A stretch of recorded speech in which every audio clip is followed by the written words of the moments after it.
दुर्गा सप्तशती के अलग अलग अध्यायों का अपना अपना महत्व है, जिनका यदि भक्तिभाव से पाठ किया जाए तो फल बड़ी जल्दी मिलता है।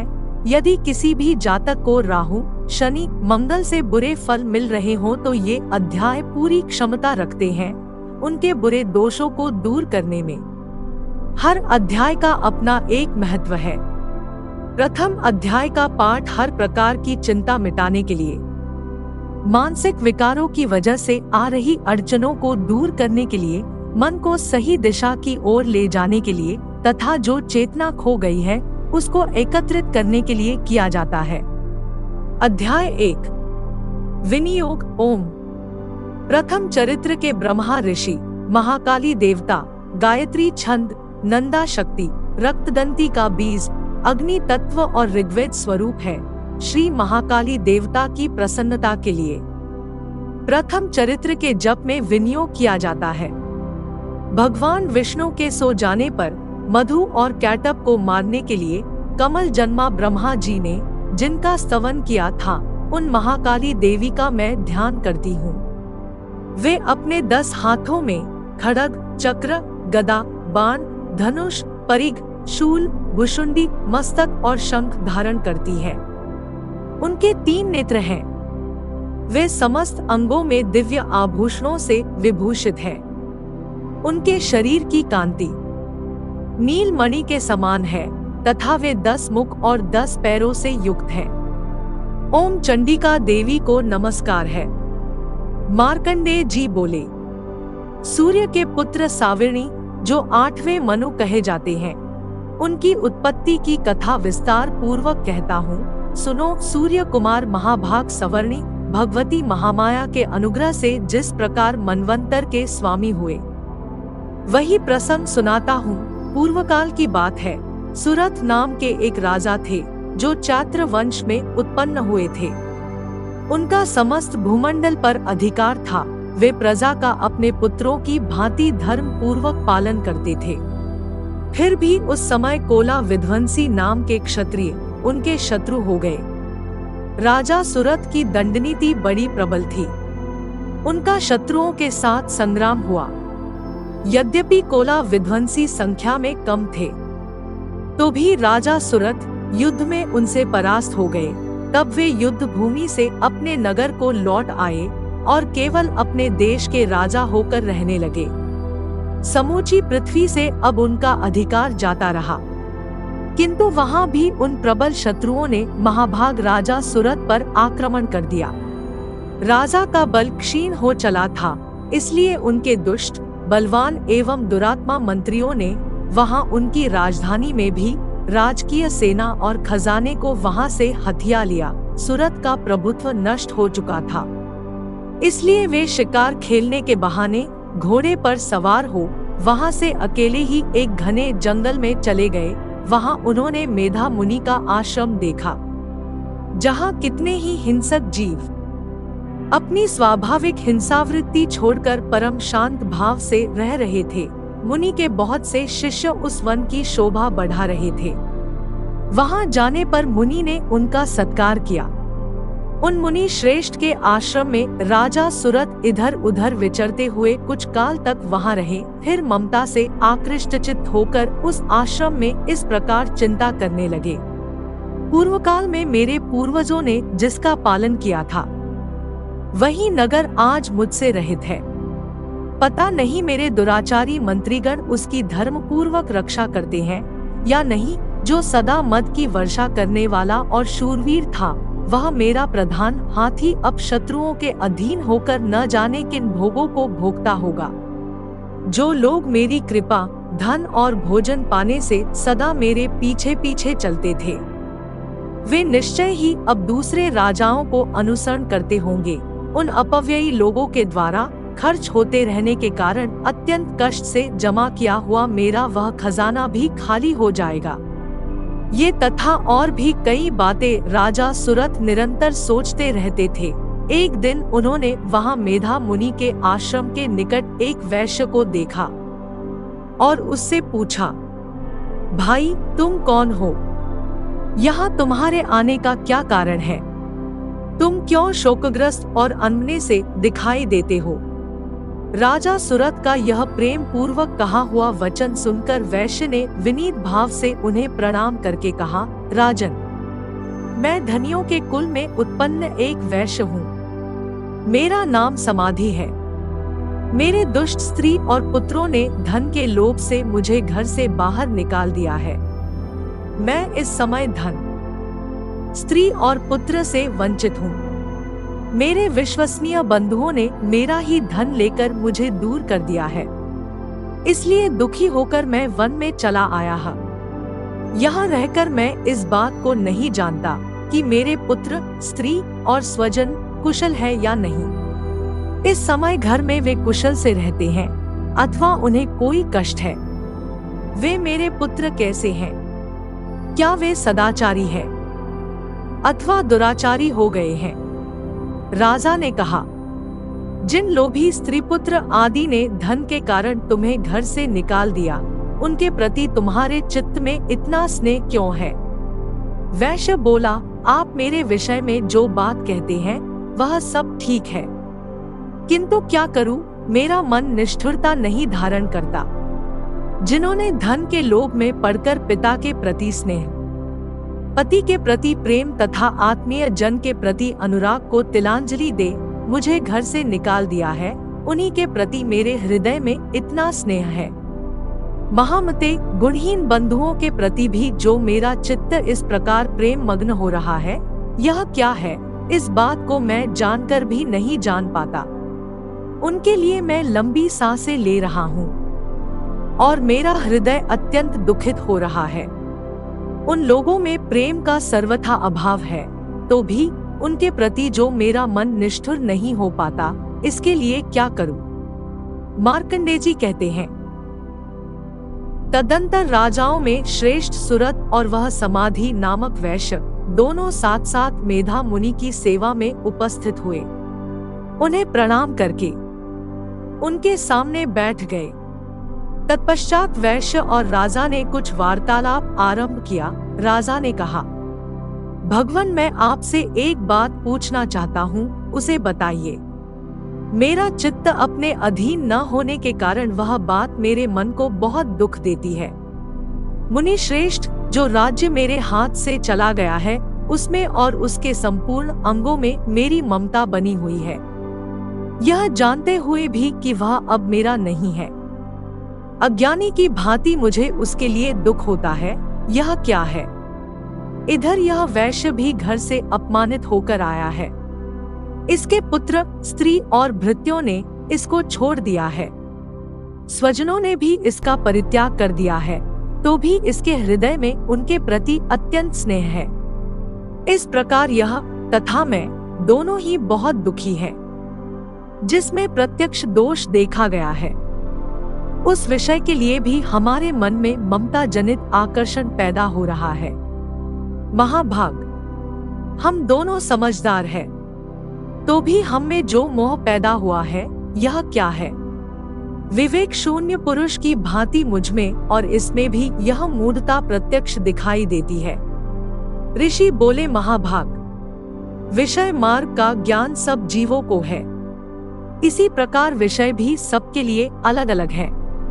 कुछ प्राणी दिन में नहीं देखते और दूसरे रात में ही नहीं देखते, तथा कुछ जीव ऐसे हैं जो दिन और रात्रि में भी बराबर ही देखते हैं।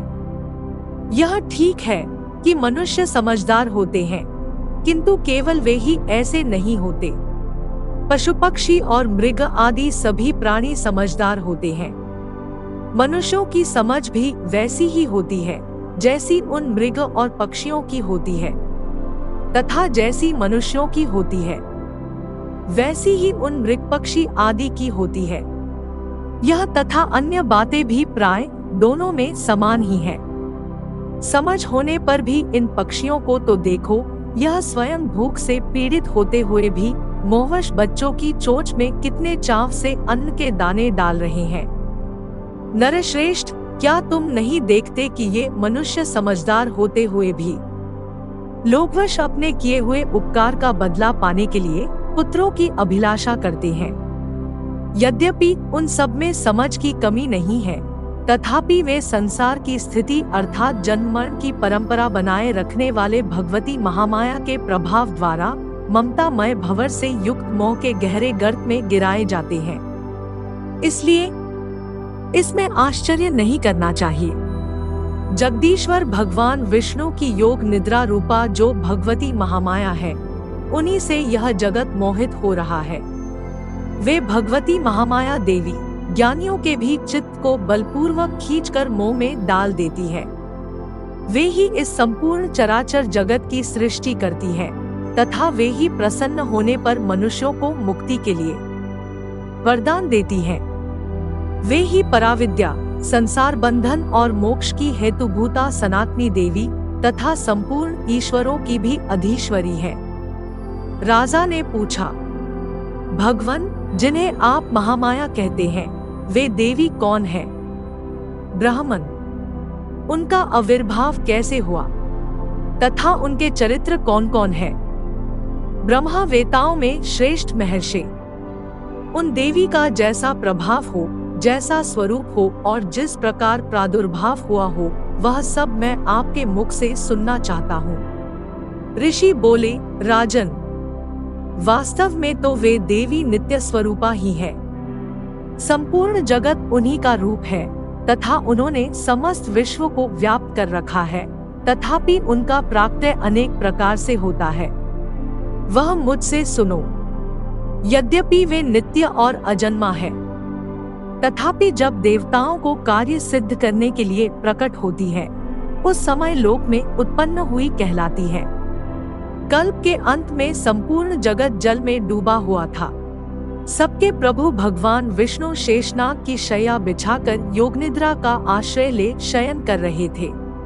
उस समय उनके कानों की मैल से दो भयंकर असुर उत्पन्न हुए, जो मधु और कैटब के नाम से विख्यात थे।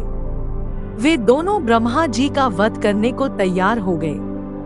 प्रजापति ब्रह्मा जी ने जब उन दोनों भयानक असुरों को अपने पास आया और भगवान को सोया हुआ देखा, तो सोचा कि मुझे कौन बचाएगा। एकाग्रचित्त होकर ब्रह्मा जी भगवान विष्णु को जगाने के लिए उनके नेत्रों में निवास करने वाली योगनिद्रा की स्तुति करने लगे, जो विष्णु भगवान को सुला रही थी, जो इस विश्व की अधीश्वरी, जगत को धारण करने वाली, संसार का पालन और संहार करने वाली तथा तेज स्वरूप भगवान विष्णु की अनुपम शक्ति है।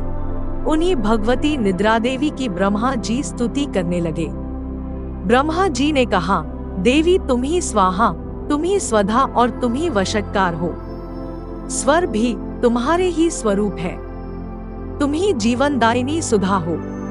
नित्य अक्षर प्रणव में अकार, उकार, मकार इन तीन मात्राओं के रूप में तुम ही स्थित हो तथा इन तीन मात्राओं के अतिरिक्त जो बिंदु रूपा नित्य अर्धमात्रा है, जिसका विशेष रूप से उच्चारण नहीं किया जा सकता, वह भी तुम ही हो। देवी, तुम ही संध्या, सावित्री तथा परम जननी हो। देवी, तुम ही इस विश्व ब्रह्मांड को धारण करती हो। तुमसे ही इस जगत की सृष्टि होती है। तुम ही से इसका पालन होता है और सदा तुम ही कल्प के अंत में सबको अपना ग्रास बना लेती हो। जगन्मयी देवी, इस जगत की उत्पत्ति के समय तुम सृष्टि रूपा हो, पालन काल में स्थिति रूपा हो तथा कल्पांत के समय सहार रूप धारण करने वाली हो। तुम ही महाविद्या, महामाया, महामेधा, महास्मृति, महामोह रूपा, महादेवी और महासुरी हो। तुम ही तीनों गुणों को उत्पन्न करने वाली सबकी प्रकृति हो। भयंकर कालरात्रि, महारात्रि और मोहरात्रि भी तुम ही हो। तुम ही श्री, तुम ही ईश्वरी, तुम ही हरि और तुम ही बोध स्वरूपा बुद्धि हो। लज्जा, पुष्टि, तुष्टि, शांति और क्षमा भी तुम ही हो। तुम खंगधारिणी, शूलधारिणी, घोरूपा तथा गदा, चक्र, शंख और धनुष धारण करने वाली हो। बाण, भुशुंडी और परिघ ये भी तुम्हारे अस्त्र हैं। तुम सौम्य और सौम्यतर हो। सौम्य अर्थात विनम्रता, शीतलता, सुशीलता, कोमलता इतना ही नहीं, जितने भी सौम्य एवं सुंदर पदार्थ है, उन सब की अपेक्षा तुम अत्यधिक सुंदरी हो। पर और अपर, सबसे परे रहने वाली परमेश्वरी तुम ही हो।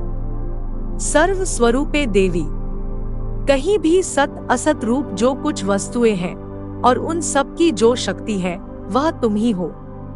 ऐसी अवस्था में तुम्हारी स्तुति क्या हो सकती है, जो इस जगत की सृष्टि, पालन और संहार करते हैं। उन भगवान को भी जब तुमने निद्रा के अधीन कर दिया है, तो तुम्हारी स्तुति करने में यहाँ कौन समर्थ हो सकता है। मुझको, भगवान शंकर को तथा भगवान विष्णु को भी तुमने ही शरीर धारण कराया है, अतः तुम्हारी स्तुति करने की शक्ति किसमें है। देवी, तुम तो अपने इन उदार प्रभावों से ही प्रशंसित हो। ये जो दोनों असुर मधु और कैटभ है, इनको मोह में डाल दो और जगदीश्वर भगवान विष्णु को शीघ्र ही जगा दो।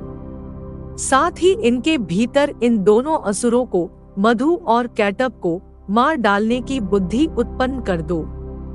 ऋषि कहते हैं, राजन, जब ब्रह्मा जी ने वहां मधु और कैटभ को मारने के उद्देश्य से भगवान विष्णु को जगाने के लिए तमोगुण की अधिष्ठात्री देवी योगनिद्रा की इस प्रकार स्तुति की, तब वे भगवान के नेत्र, मुख, नासिका, बाहु, हृदय और वक्ष स्थल से निकलकर अव्यक्त जन्मा ब्रह्मा जी की दृष्टि के समक्ष खड़ी हो गई। योग निद्रा से मुक्त होने पर जगत के स्वामी भगवान जनार्दन उस एकार्णव के जल में शेषनाग की शैया से जाग उठे। फिर उन्होंने उन दोनों असुरों को देखा।